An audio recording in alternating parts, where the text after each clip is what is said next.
Imagine stepping into your apartment and feeling an overwhelming sense of chaos.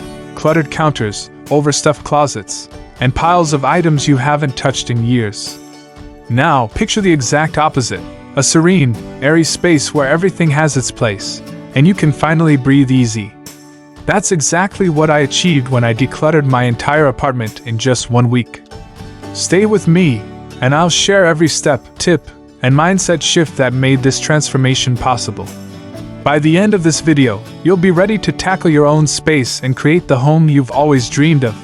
Why I chose to declutter my apartment. Living in a cluttered space felt like carrying around an invisible weight. Every time I walked into my apartment, the piles of random items, the disorganized shelves, and the overflowing drawers silently screamed for attention. It wasn't just about the mess, it was about the mental fog it created. I realized that the clutter wasn't just taking up physical space, it was also draining my energy and focus. The decision to declutter wasn't random, it came from a deep need for change. Life had started to feel overwhelming, and I knew my environment was part of the problem. I wanted a fresh start, a space that didn't feel chaotic but instead felt like a sanctuary. One major inspiration for this journey was my growing interest in minimalism. I had been watching videos and reading about how simplifying your environment can lead to greater peace of mind and productivity. It wasn't just about having less, it was about creating a space that supports the life I want to live. But it wasn't just inspiration, it was necessity. I had recently gone through a big life shift, and my apartment felt like a reflection of all the unresolved pieces of that transition. There were items I held onto for the wrong reasons, guilt, nostalgia, or the classic "I might need this someday" excuse. Deep down, I knew it was time to let go. When I set the ambitious goal of decluttering my entire apartment in just 1 week, I'll admit, I felt a mix of excitement and dread. Could I really pull this off? The task seemed monumental, but the thought of finally living in a calm, organized space was too appealing to ignore. The plan, breaking it down room by room, to tackle the monumental task of decluttering my entire apartment in 1 week. I knew I needed a solid plan. Without a clear strategy, the overwhelming scope of the project could easily derail my efforts. So, I broke it down room by room, creating a manageable daily schedule that kept me focused and motivated. Day 1, the bedroom. I started with the bedroom because it's where I begin and end each day. A clutter-free bedroom sets the tone for restful sleep and peaceful mornings. My strategy here was straightforward. I emptied drawers, went through every piece of clothing, and applied the KonMari method, holding each item and asking myself if it sparked joy. For items that didn't, I either donated, recycled, or discarded them. Day 2, the kitchen. The kitchen came next, and this was all about practicality. I applied the 20-20 rule. If I hadn't used something in the last 20 days and could replace it for under $20 in less than 20 minutes, it had to go. This rule was a game changer for those just-in-case gadgets cluttering my cabinets. I also set up clear zones for frequently used items, making my kitchen more functional. Day 3, the living room. On day 3, I tackled the living room, which was the most visually overwhelming space. My goal here was to reduce surface clutter. I sorted books, DVDs, and decorative items into 3 piles: keep, donate, or discard. For sentimental items, I allowed myself 1 small box to keep things meaningful without letting nostalgia take over. Day 4, the bathroom. Decluttering the bathroom was quick but impactful. I went through toiletries, makeup, and medicine cabinets, tossing anything expired or unused. I kept only the essentials and organized them in clear containers for easy access. Day 5, storage areas and closets. This was the toughest day. Storage areas tend to be where out of sight, out of mind clutter accumulates. I focused on creating categories: seasonal items, keepsakes, and miscellaneous, and ruthlessly pared down each one. For larger items, I asked myself, does this add value to my life, or am I just storing it out of habit? Day 6, digital decluttering. Not all clutter is physical. I spent a day tackling my digital clutter, deleting unnecessary files, organizing photos, and unsubscribing from emails I never read. This added a surprising sense of mental clarity to the process. Day 7, Final touches and deep cleaning, the last day was all about refining. I walked through each room, making sure everything had a designated place. I also deep cleaned the entire apartment, which gave it that fresh start feeling I was craving.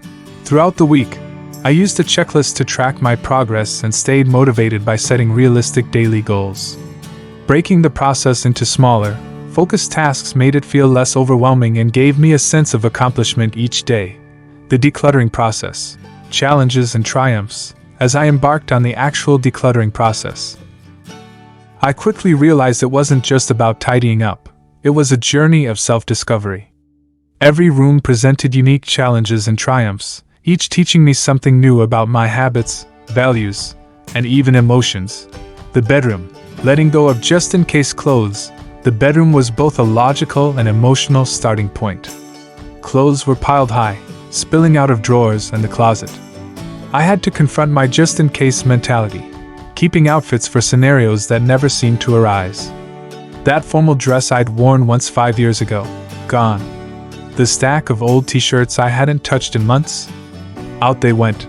The hardest part was tackling sentimental items. A worn sweater that belonged to my grandmother, and a scarf gifted by a friend brought back fond memories. But I reminded myself that memories aren't tied to objects, and I allowed myself to keep just 1 or 2 deeply meaningful pieces.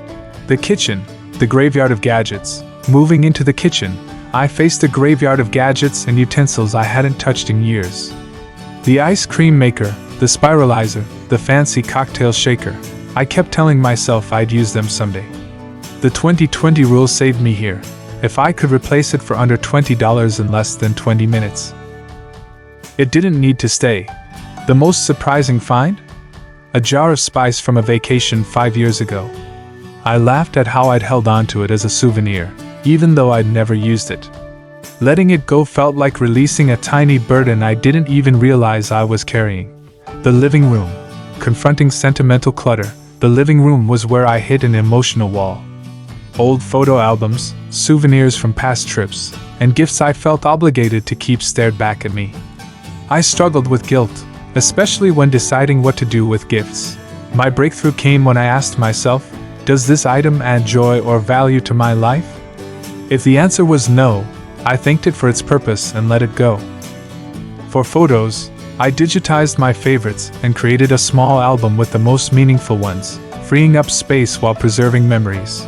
The bathroom, clearing out the neglect. The bathroom was a quick win. Expired medications, half-used skincare products, and makeup samples were easy to toss. It felt good to see clear, organized shelves instead of cluttered chaos. Storage areas. The ultimate test, the storage areas and closets were the most challenging. These spaces were filled with items I'd shoved away over the years, hoping I'd deal with them someday. Old holiday decorations, childhood memorabilia, and even a box of tangled Christmas lights tested my resolve. The most difficult decision was letting go of my childhood stuffed animals. I hadn't looked at them in years, but the nostalgia hit hard. I chose to keep just one, a small bear that held the most sentimental value, and donated the rest to a local charity. Surprising moments and small wins. Throughout the process, there were plenty of light-hearted moments. I found a stash of birthday cards from years ago, one of which had money inside, an unexpected reward. I also unearthed a book I'd been searching for, which felt like a small victory. Each small win, whether it was a cleared shelf or a rediscovered treasure, kept me motivated. By focusing on the progress I was making rather than the daunting task ahead, I managed to push through even the most overwhelming moments.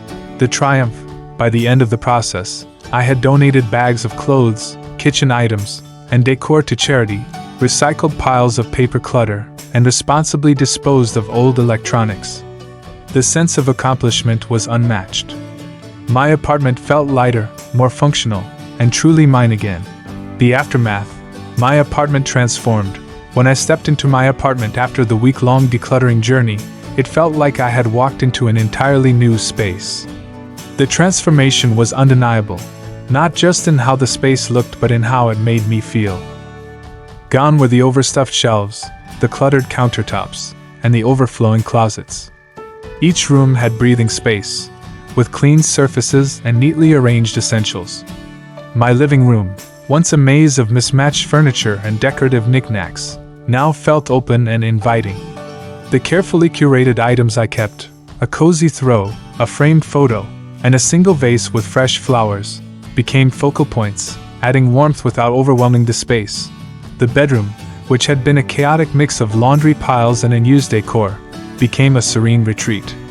With only the essentials left, a bed, a lamp, and a small shelf for books, the room radiated calm. Even the kitchen, previously dominated by gadgets I never used, now felt functional and spacious, with countertops ready for meal prep and cabinets organized for efficiency. The emotional impact of the transformation was just as profound as the visual one. Walking into my clutter-free home for the first time, I felt a wave of relief and lightness. The mental weight I hadn't realized I was carrying had been lifted. Without the constant visual reminder of unfinished projects or items I didn't use, my mind felt clearer. I no longer felt overwhelmed by the stuff in my home. Instead, I felt a sense of pride and control over my environment. The functional changes were equally rewarding.